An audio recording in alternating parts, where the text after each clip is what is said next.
Wow! Okay, that was fun. So, we're back doing this thing again.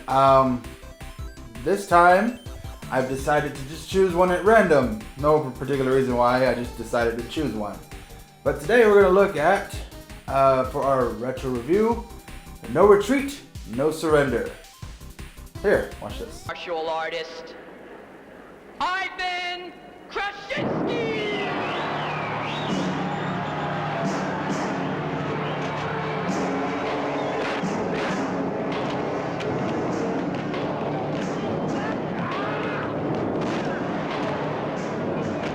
Full contact karate, the world's deadliest game, is being kicked apart by the syndicate's Soviet mean machine, leaving only one man left to stop him, Jason Stillwell.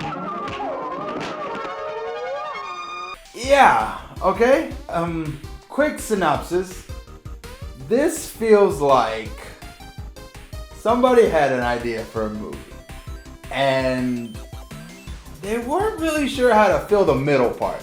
And I can understand that.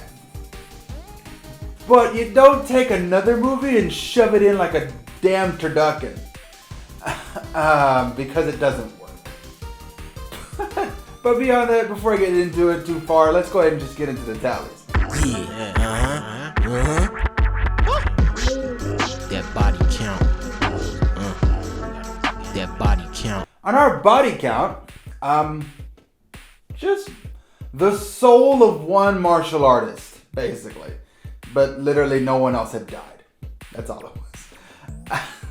And yeah, that's it. So, let's go ahead and get into everyone's favorite subject, the nudity. Let's get skin deep. Right now.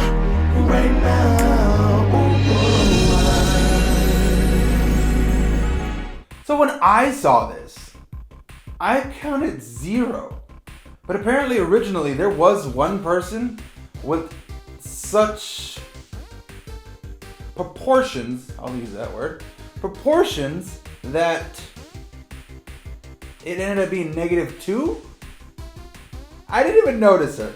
Apparently, I thought it was just another dude. No offense. Everyone is lovely as the way they are, but apparently I didn't even notice that was a woman. So, moving on. Let's find out who gets our coveted Joe Grizzly Award.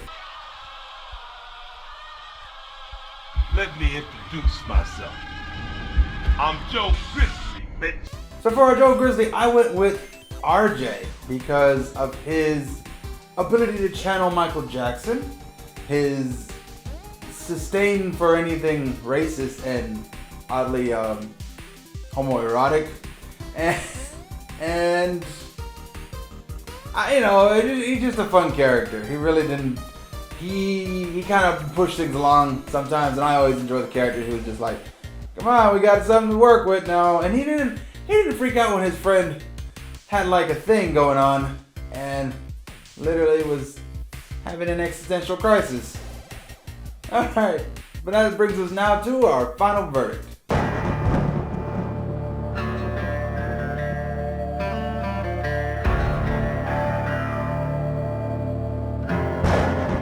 Okay, guys.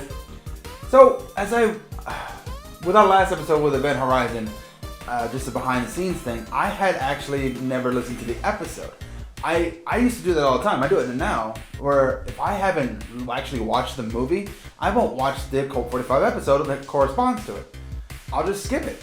And, there's still 200 some odd episodes that I have done, so I can listen to those all the time because I've seen those movies.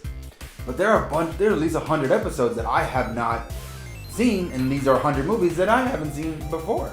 So I am not going. This is why I created this show in the first place. That being said, now that I've watched this movie and listened to the episode, I realized that they never actually gave a verdict of whether or not they liked it at the end of the episode. They literally went through the entire episode, and it was like they did all the segments that I just did, but then just left. They just like, we're done. And I was like, okay, that's odd. So right here is where I'm gonna go ahead and let you hear what Brandon and Joey DiCarlo think of No Retreat, No Surrender. What's up, Randy? I gotta say, man, when it comes to No Retreat, No Surrender, it's really tricky because by no means is this movie good. By no means is this like a legitimately good martial arts 80s flick. But the fact that it doesn't follow any of the formula, the fact that the main character gets his ass beat, I feel like 75% of the time, one of the most hilarious montages of all time. Jean-Claude Van Damme is not the most important character in this entire deal. And I can't put it into words, dude. Like the fact that the ghost of Bruce Lee is actually a point in this movie is just beyond me. And it's so bad that it's amazing. So I have to give this thing 2 fucking knee pads. I'm glad that I saw it. I wasn't pissed off that I saw this movie, but it was just too fucking hilarious for me, dude, that I can't knock it to where people can't see this thing. It must be seen. This is Joey from the Soul Wizard podcast, and I fucking love this movie so much. The romance, the fight scenes, it's 2 damn knee pads. Thanks, guys. Appreciate that for all you guys do. So, now, my verdict is, as I go through this, a movie within a movie, right? The movie starts off with what I assumed was going to be a mobster type movie where he was going to like either find his strength again, build up his father so that they would tag team and beat mobsters to save their dojo. That did not happen at all. What happened was they move like you do in the early 90s, late 80s, and then you tries to learn karate. It's basically Karate Kid. He moves. He's like, I don't know a little karate. I know a little bit. I know how to handle myself. He meets a nice friend. The friend doesn't ditch him like he did in Karate Kid, which is nice. And then he meets a gang of bullies, which is okay. And then he meets a wise old Asian man who teaches him all about martial arts. Now, in the Karate Kid, it was an actual, factual person who knew martial arts because he fought in a war. This version, it is the ghost of Bruce Lee. I shit you not.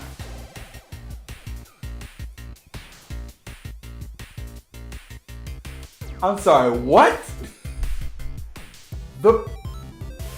And what's even worse, okay, they got the guy who did the body work in the movie where they literally like cropped Bruce Lee's head on top of someone else's head and then made him do fighting like that.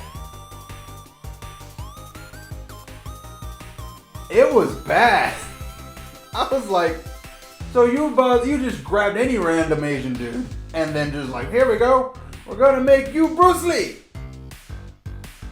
Hey, and next week I'm gonna be, Lou Bega and Denzel Washington. What? Are you insane? Are you insane? Plus the random ass product placement, the fact that this fat guy is just like, he is so in love with this RJ character, but really can't express it because his daddy told him that's how the gay thoughts are happening, and he ain't having that gay shit in his house. So that being said, it is, and like they don't reconcile. There's nothing like, the bullies are still the bullies at the end, and then this movie is dubbed with like Jean-Claude Van Damme in No Retreat, No Surrender. Jean-Claude is in this movie 10 minutes tops, if that. He's in the beginning, he's in the end. That's it. He's in the first scene, kicking ass, 2 minutes, less than 2 minutes. And the last scene, the last sequence, he beats up everyone else and they're like, what? And then,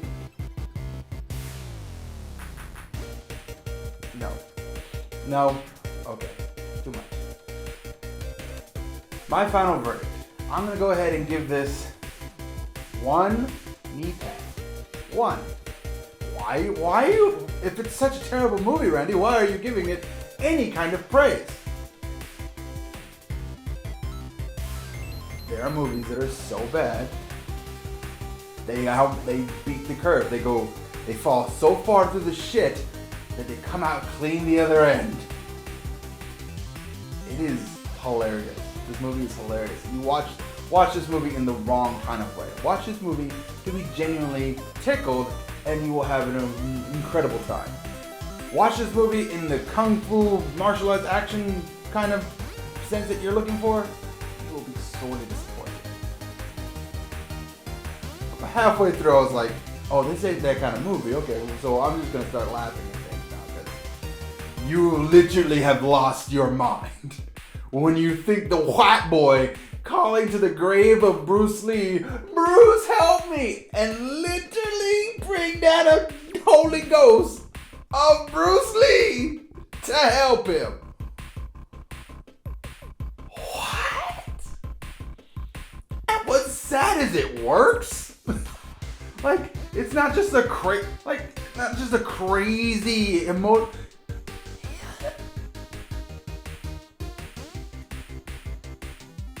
Anywho, one knee back. Just for the sheer hilarity of it all. Watch this movie because it's hilarious. The action scenes are not that. Arrow season 2. That's how bad it's gonna get. RJ is a great character, except for the fact that he is a caricature. The bad guy's plan makes no sense. They're filling the JoJo mats with drugs, money laundering through JoJos, or just building an army of samurai warriors. That was a Miami connection. That was the reason why they went that